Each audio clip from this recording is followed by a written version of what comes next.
Welcome to another Human First AI marketing podcast. I'm your host, Mike Montague. My guest this week is Chris Singel, an AI optimist, a digital agency owner at deltadigitalagency.com, and the star of a very popular TEDx video. Congratulations, Chris. Over 1 million views. Yeah, we made it. Panic, a line from The Hitchhiker's Guide to the Galaxy. And let the robots do the work, which brings us to our opening question about, like, is it human first to let the robots do the work? Yeah, it's really interesting. Even since that TED Talk, I think you'll find if you go and watch it now, it feels like it's out of date because it was recorded almost a year ago now. But I think even when I'm consulting with clients, you continue to hear this thing of like the best results we're getting is when we let our people optimize the stuff that sucks out of their job and then, scale that and make it an actual business process. But I think focusing on what makes people's lives better is getting better business results than saying, oh, we're implementing this robot that'll do 100% of the work, because you're always going to need the people to say, well, there's a reason we don't do it that way, or that doesn't do it on brand, or, that doesn't meet these standards, or it's just not human. It's not how we want to interact with our customers. Yeah, I think for me, everybody keeps thinking it's humans or robots when it can be both at the same time. Right. It can be a yes and. We can have the humans do part, then the robots do part. And there are some jobs we don't want humans to do. There are some jobs we definitely don't want robots to do. And it's a big mess. And I think for me, the latest analogy that I'm loving is kind of like vending machine versus fast food versus, a nice restaurant versus a private chef. Yeah. Well, there's occasions when all of those will do the job. And you're like, right.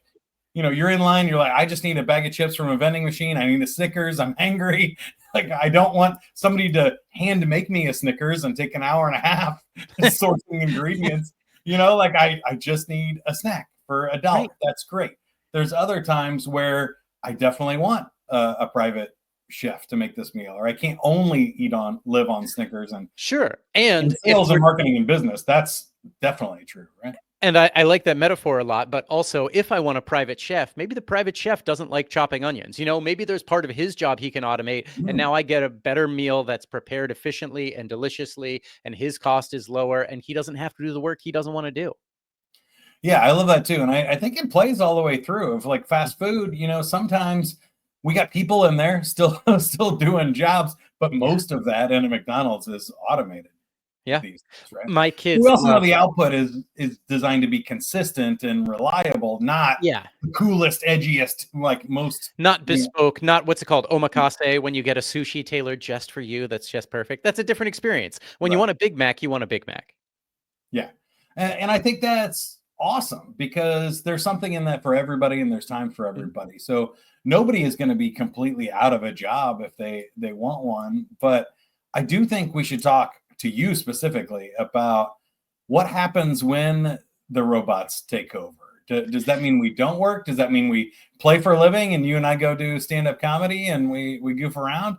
Or is there some combination of both, like working just for the meaning? Or yeah, and I touch on it in the TED Talk, but I do think now is the time to start thinking about, hey, if it used to be a discussion of 200 years from now, 100 years from now, 55 years from now, 2 years from now, there's not work for you to do 40 hours a week. That will change and there will be more service work. And I totally agree with you that there will be employment for people. But if you have more free time, can you find something to do what you love? And we were talking in the pre-show interview, there's an AI researcher I really respect, Eliezer Yudkowsky, wrote a whole series of the fun theory of what will you do in an infinite universe with infinite time? Will you get bored? And to put it a little more concretely, I play D&D with college friends online. Like, yeah, I love making up stories and doing things collaboratively with people. I do a lot of improv. And I think I could do that pretty much until I die because it's always a new show. It's always something interesting. And you're always, frankly, getting better at it. So it hits those sort of meaning, accomplishment, purpose, social fulfillment goals that make up a good life if you really want to get into all that psychology and mathematics and science. But at the end of the day, I think now is the time for people to really figure out what does a good life mean to me and how can I get closer to it. There's also, I read everything on the internet. So there's also the FIRE movement, the financial independence movement, where their phrase is build the life you want and then save for it. And we're sort of as a society staring down this sort of, hey, if everyone has enough, then what do we do? What do you actually care about? Does everyone want a 5-course meal prepared every night? Probably not. So we don't need, on the flip side, we don't need that sort of communist structure laying down of like, here is what will be given to everyone. I think the goal is freeing ourselves up to have the liberty and free time and energy and resources for individuals to choose what they like to do. And what I like to do is hang out with my friends and family. Yeah, I love that. In my book, Playful Humans, I talked about like in a world where we don't have to work. If Elon Musk is successful in colonizing Mars, Mm-hmm. he has to set up everything on Mars to enable to support human life before he sends a human there, Yeah, right?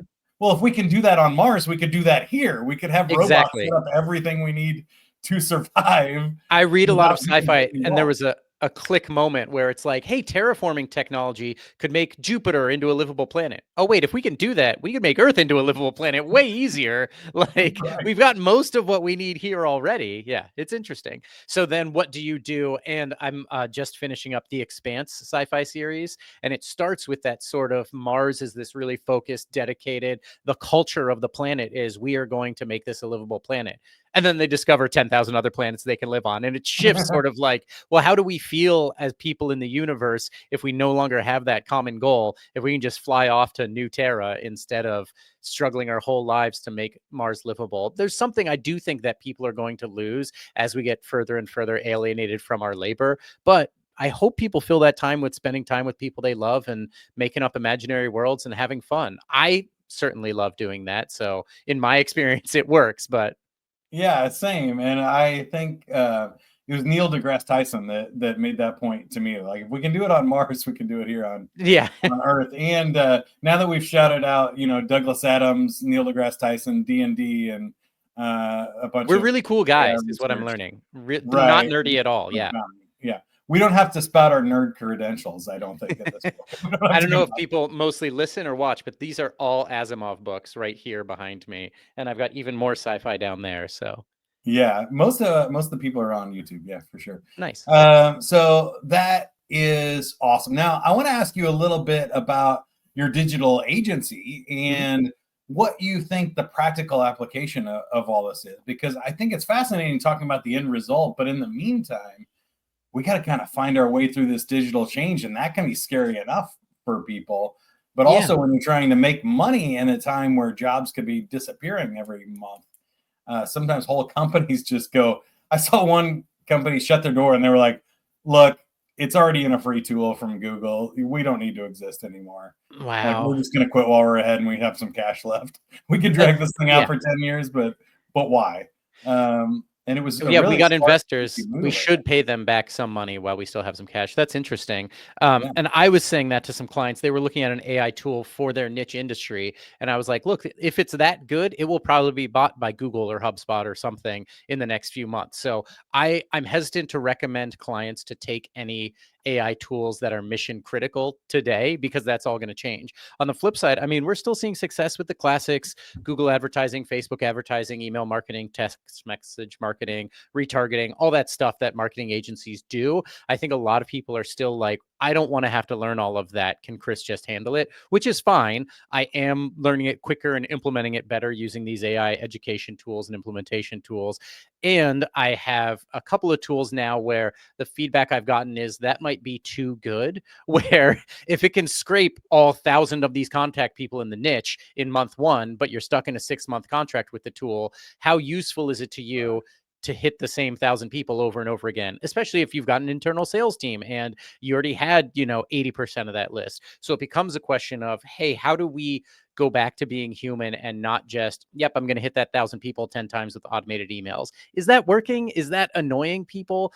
It is. And I often have to train people on sort of the value balance between Facebook and Google and their customers and their users, where people don't want to be inundated with annoying advertisements, but they do want to click on ads and buy things if it's relevant to them. So finding what's relevant and finding your ideal customer and balancing that with annoying the heck out of them is always going to be that balancing act. So I think we're still marching our way towards that. There are those ongoing questions of like, does anyone really care if we buy this mattress over this mattress? And are we making a difference in the world? But for the people who really care and make good quality mattresses, yeah, we do. So I think as long as people enjoy what they're doing, optimizing it and getting better at it and selling products you believe in is what we're doing over here. How's your life going? Yeah, I think very similar. What I realized quickly when I started Avenue 9 is that a lot of people struggle in this abundance thing because for Hmm. so long the race was like, how do we do more advertising? How do we get more leads? How do we get more Hmm. clients? How do we get more contacts in our database? And eventually, I think every good marketer and or salesperson realizes that more is not the answer. Not Hmm. everybody's qualified to buy your stuff. Not everybody's a great client. There is some limit of stuff that you can handle and things Hmm. too. And sure, could we send an email to our client every single day or multiple times a day? Yeah, Hmm. but they're going to unsubscribe. It's going to annoy them. What good is it going to do? Is it not going to be overall? So then the question immediately becomes, what should we do with AI marketing? And so I wanted you to go a little bit deeper on that of like in a world where there's an abundance of data, but not an abundance of necessarily prospects for us. How do we focus in on the right things to do or choose what to automate and what not to? I think it's less scary for people to realize we've been doing a lot of this for a long time, but there's versions of A/B testing now where let's generate 5 headlines. I had a great call with a client not super recently, but previously, where we had a copywriter and a graphic designer, and they generated images and 4 headlines, and it was for Facebook. So I'm like, well, we have a fifth. Should we just drop some crap in there? And it was the best performing. Now, was it best performing because Facebook suggested it and they're trying to encourage us long term to do those, what are they called? Shadow nudges, where all this data is backed by weird little data. I've seen good performing ads that have a typo in them, and all the engagement on the ad is, hey, you forgot the period at the end of that sentence. And it's like, Right. okay, but if that engagement raises the visibility and sells more product, I don't know if I'm mad about that. It feels silly and cheap, but there's all these little things like, hey, what are we actually optimizing for and what do we care about? On that note, I do have clients who are like, well, that's not really in our brand. Or on the flip side, who say, oh, this advertisement that we can save you shipping time is really resonating with our ideal customer. We didn't think that was such a big differentiator for us, but now let's change some of our website marketing, some of our sales training so that we've figured out that this is what sets us apart. And let's do more of that. I think it's just iterate and test over and over again. And I think it's going to be a little more, white glove, we'll handle it for you, we'll reduce stress in your life. And people don't really care if we're using AI on the back end. We've got people, writing standard operating procedures and filling out forms and simplifying tasks that used to take 6 hours because now, oh, that person can go do actual meaningful work for the company. But we do have that physical written down thing if we ever need it. So optimizing it in a way that allows us more human time to do that real human interaction and follow through is what the goal is. And I think we're doing great at it. Yeah, I think that's a great take. And you mentioned the typos. I've seen similar things with just general quality of stuff that sometimes the video that you shot on your iPhone outperforms the one you spent $10,000 or more with a video producer on. And we're seeing this shift now with AI video that Hmm. small businesses can make the same or better quality than Hmm. Fortune 500 brands. It also becomes a choice. Then we would all think that maybe we need higher quality videos, or now we can afford stock video footage or a AI generated image that would have cost us too much money before. Again, the question kind of becomes, should we? And have you seen the Yeah. same thing, like ads outperforming that are lower res or have made I mistakes? think there was a very hot moment on the internet where it was almost a cinema verite. It was a true to life, hey, I'm just an influencer, but it was, something we paid a ton of money for and actually had lighting on and sound mics just off camera. But I think I'm seeing a lot of ads now that are clearly AI generated. And I had a social post go up yesterday where it was, hey, this is exactly the type of thing we could do, but the exact type of thing we do is trademarked. So we aren't allowed to say that we worked on that specific product. So let's just throw an AI one up there because it's pretty indicative of what we're capable of without infringing on any of our clients' NDAs. So I think there's a lot of good reasons to use the AI. I was explaining to an older coworker. Having a reason is important, though, right?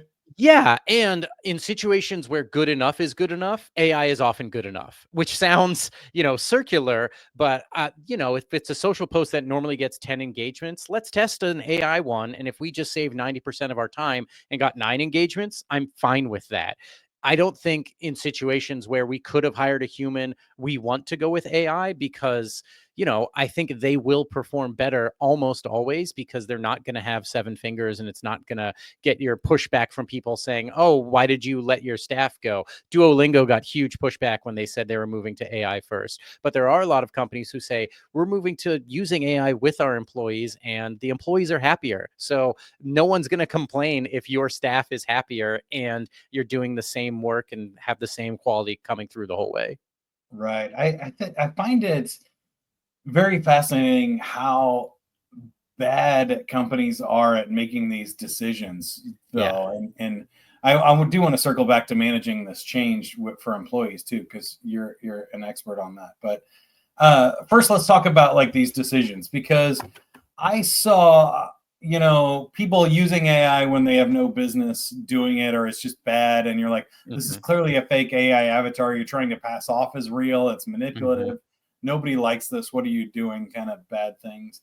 Then you see one where it's like, oh, this is something cool and creative. Like, have you seen the Yeti influencer, where it's a Bigfoot An that actual walks big. Oh yeah, around yeah, and it's him around, he's doing, yeah. different like blogging. I'm Cool. like, that's brilliant, Yeah. amazing, creative. There's obviously no way in real life we could have a Yeti do an influencer Right. commercial. Or, So you'd have to pay a CGI team millions of dollars to make it look at all realistic. And now it's like, I don't know, I had a prompt. right. So if you're, you own Yeti tumblers or something, and you want a Yeti to be your influencer, that's now possible. And that's Right. a cool way to lean in and use AI. But then I saw that, have you seen that Will Smith video Yeah, where the it's eating Will spaghetti Smith on one. stage interacting with the audience and it's all AI generated? And you're like, So you what could I've have done this heard for real. What I've heard was he did do it for real. Some of the post processing got wonky, and there's rumors that YouTube is automatically applying AI generated filters on top of content. So it wasn't something his team did. It's somewhere in this chain of publishing and ownership of content. Things are getting weird. And it makes me think of the Sphere in Las Vegas. They're showing like Wizard of Oz, but then they're expanding it with AI. And now over here, there's characters that weren't in the original movie. And it's like, Yeah. I mean, I guess you need something to fill the space, but why did we need to show the Wizard of Oz in a sphere at all? I don't know. I think it's one First of of all, those I would things. say I don't think Will's teams needs to take the bullet on this. I don't think it was I YouTube. think they should. From Yeah. what the video that I saw anyway on his own account is clearly people holding signs, and they wouldn't have changed what was written on a sign or a person's face. Or it was something like the concert did happen. Oh my gosh, did my computer just go to sleep? Oh no, we're No, still here. okay. Um, can never trust technology, where it was a real thing, and then they tried to add a post effect to it that made it look wonky, and it just got worse and worse over time. And it's like, well, guys, don't do that then. And but Right. I think it speaks to the question about AI that's really on everyone's mind of how good is good enough. And a lot of people are like, would you trust a Waymo driverless car? I was in San Francisco recently, and absolutely, it's a way better driver than I am. Is it better than the average Uber driver? Probably. Is it perfect? No, absolutely not. But how perfect do you need AI to be for your use case? And do you have safeguards in place to catch it when it inevitably fails? Yeah, I love that. I think Waymo is a perfect example. I'm a big fan of driverless cars. I waited a long time to buy my Tesla Mm. because I wanted my next car to have, self-driving features and stuff, because I think the amount of like lives that could be saved, just sheer volume Yeah. of lives, is insane. Even work in general, overwork kills more people than malaria every year. I mean, that's Hmm. insane. There's a lot of crazy stats like that where if we just apply AI and robotics and stuff, we would save thousands, hundreds of thousands of lives. That's something we obviously want to do, even if it does feel a little scary. So this will get us back to the topic I've hinted at twice now: is the first time you take a Waymo, it's gonna freak you out. But that's an Honestly, less adjustment. than a full ride. It was like 2 minutes in, and I think I went to like say something to the driver, and I was like, "Oh right, there is no driver. Oh right, there's no driver," because it does these weird little human things where it was like nudging around a bicycle because it wouldn't fully break the law and cross into the other lane, but once it saw that it had a clear path, like a human does, it crossed the lane to pass the bicycle and then went back in its lane. It's like, oh yeah, that's feels like I'm in a car with a human. And again, I think as long as we retain that human touch, we can do more and more of this stuff. There's some good quote that I'm going to botch now of like, any technology you grew up with feels like normal technology, and anything in your middle age feels like something you can quickly adapt to and make some money on, and anything that happens when you're older feels like untouchable magic, and of course it doesn't make sense. So I think as kids grow up with AI, it'll feel like, oh, of course you can do that, you've always been able to do that. And it's going to slowly trickle out to society of like, yeah, that feels normal now, even though it is kind of mind-blowing magic as we sit here and talk through our liquid crystal displays across space-time in real time. And it's like, yeah, that's magic, but the things we accept as normal continue to evolve and become more advanced. It's awesome. I love it. Right. Within our lifetimes, if this was, 40, 50 years ago, what we're doing right now would be Yeah. ridiculous. Yeah. And impossible. That is fun to think about. But I wanted to talk a little bit more about the humans in this, because managing the digital change, if you're a leader, is a tough challenge. And I've thought a lot about this. I've worked with companies when, we all had to go remote in the pandemic, and I was doing sales training. I even did the training for Uber when the pandemic hit and they had to switch to Uber Eats from all the rides because nobody Oh, was wow. Yeah. taking a Getting in the car, car but everyone anymore, or still a needs driver. food. And that's scary for a lot of people. Do you have any tips or advice on how to manage this change with your team? So there's a couple schools of thought here. And obviously, I find that management wants to do the top down approach and say, hey, here's what I think is going to work. A sales guy told me this will work. We're replacing 50% of our staff with this tool. I worked at Tegna Station. Tegna is one of the largest news corporations in America. They recently let go a ton of their production staff. And then even more recently, they're planning to be acquired by Nexstar, one of their biggest competitors, because they're so efficient now and they don't have all this overhead. And it's like, I haven't worked there in a long time. I don't want to spread too many rumors, but I can tell you a lot of people aren't happy with that. You lost a lot of good, hardworking people because you made a top down efficiency decision. On the flip side, I'm very fortunate to work with some companies who say, look, we don't know how to do this. Let's have an all hands meeting. And Chris, come talk to the entire staff about how we can do it. And after that, the teams come out and say, hey, I use it for scheduling. I use it for writing our standard operating procedures. I use it for drafting emails internally when I have all the details, but I need it done. It would have taken me 15 minutes and now it's done in one. A lot of those little things. And now the staff feels empowered. They have ownership. By the way, they are way more efficient, but it's no longer, hey, I'm telling you we're doing it this way. It's more of a, I wanted you to know my job sucks this way and I found a better way to do it. Let me take responsibility for it. And that has been way more successful. Now, Tegna stock price is up, having done it the old fashioned way. So Right. depending what your end goal is, if it's just make more money, implement AI. If your goal is make more money and keep your employees happy who want to stay with your company, ask your employees how we can make their lives better. And I'm sure they have good ideas for you.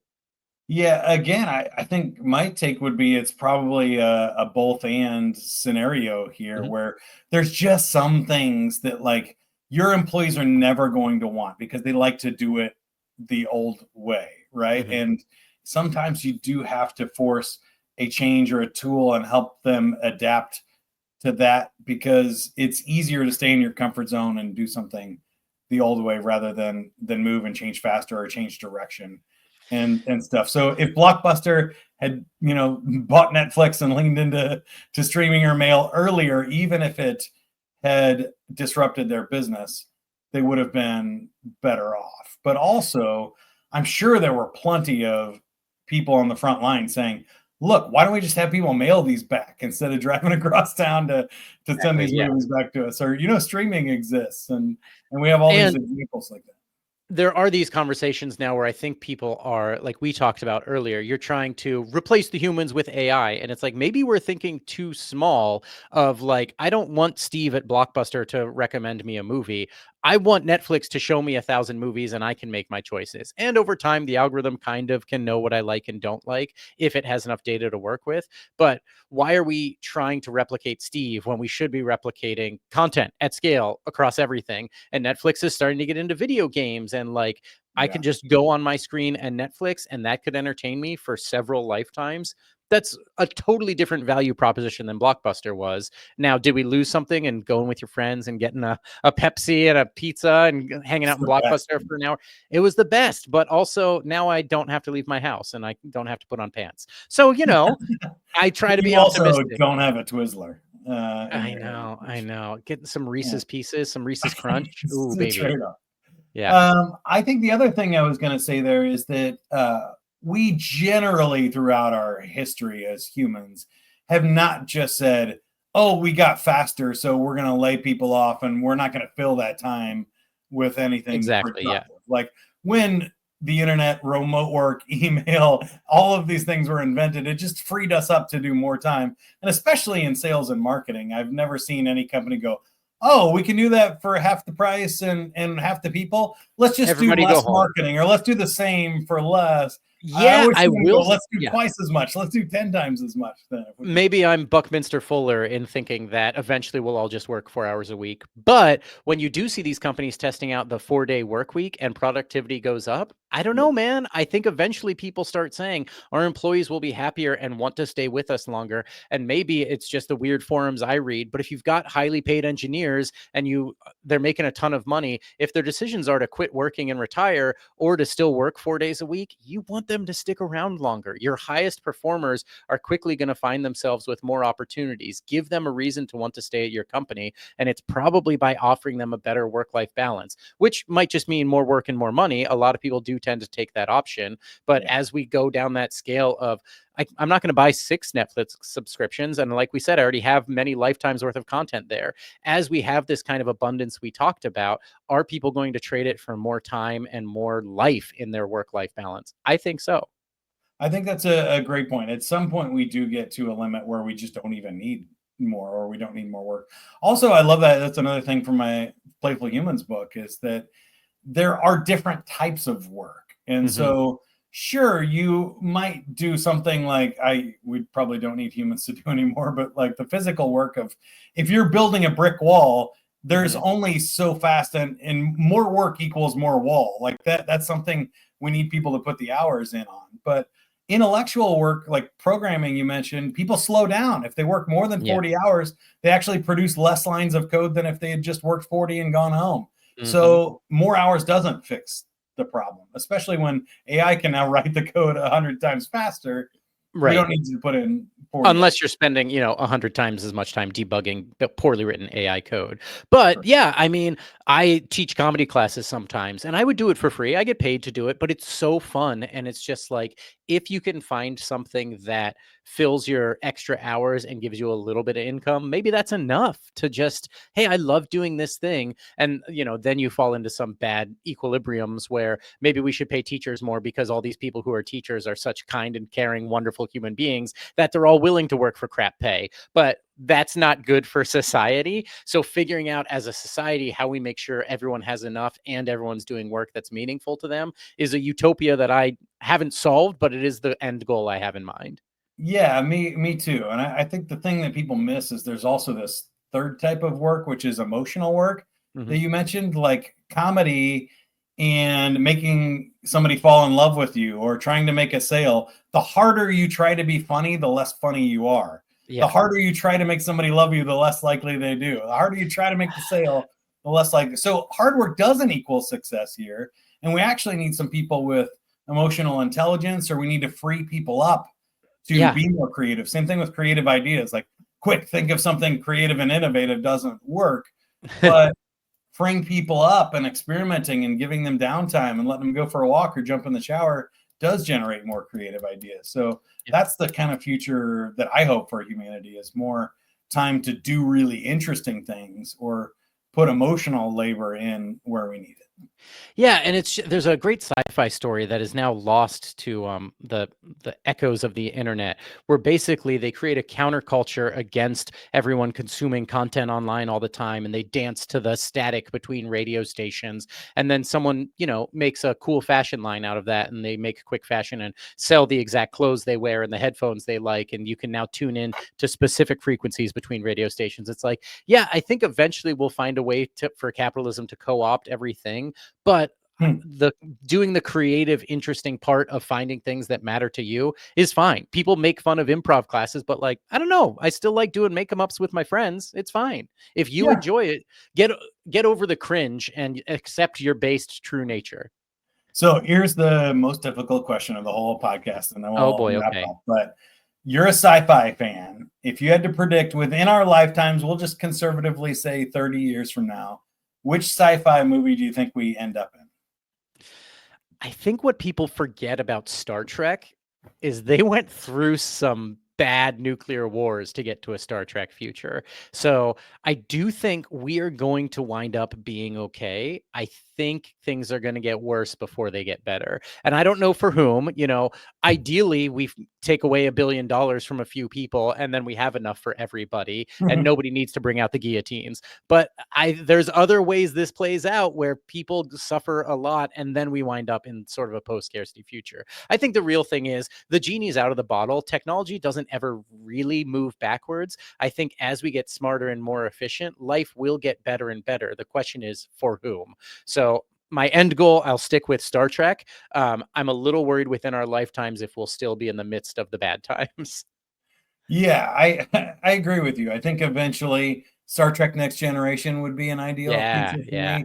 My other answer, though, is Minority Report looks really close in the next 15, 30 years. Yeah, I still don't know what Palantir does, but I know I'm scared of a company with all of our data named after an all-seeing eye used by evil people to see the one ring of power. I feel like there's a lot of money in figuring out what everyone's doing all the time, and that makes me nervous. Anyways, let's all wear our smartwatches and connect to social media everywhere we go all the time. Right. Follow Chris Singel on LinkedIn.